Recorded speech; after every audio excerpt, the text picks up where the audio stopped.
بسم الله الرحمن الرحيم. الحمد لله والصلاة والسلام على رسول الله وعلى آله وصحبه أجمعين.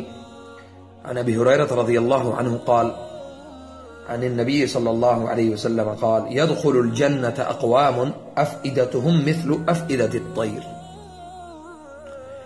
حضرت ابو ہریرہ رضی اللہ عنہ بیان کرتے ہیں کہ نبی کریم صلی اللہ علیہ وسلم نے فرمایا ایسے لوگ جنت میں جائیں گے جن کے دل پرندوں کے دلوں کی طرح ہوں گے.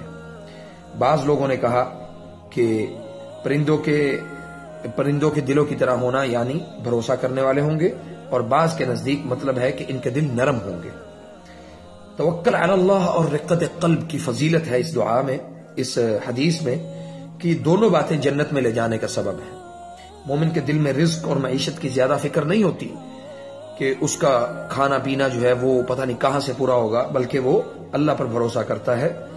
ان کے دل پرندوں کی طرح ہونے چاہیے جو اپنے لیے کچھ جمع کر کے نہیں رکھتے، بلکہ ہر روز صبح و شام رزق تلاش کرنے کے لیے نکلتے ہیں، اور شام کو جو ہے وہ پیٹ بھر کے شکم سیر ہو کر لوٹتے ہیں.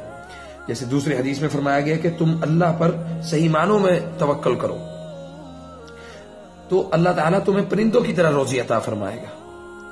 یعنی جو تعزو خماسا وتروح بطانا، صبح جب گھونسلوں سے نکلتے ہیں تو بھوکے ہوتے ہیں، اور جب شام کو اپنے گھروں میں واپس آتے ہیں اپنے گھونسلوں میں تو ان کے پیٹ بھرے ہوتے ہیں.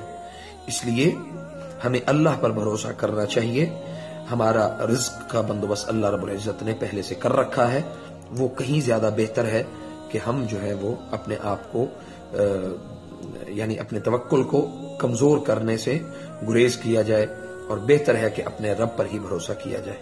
فجزاکم اللہ خیر.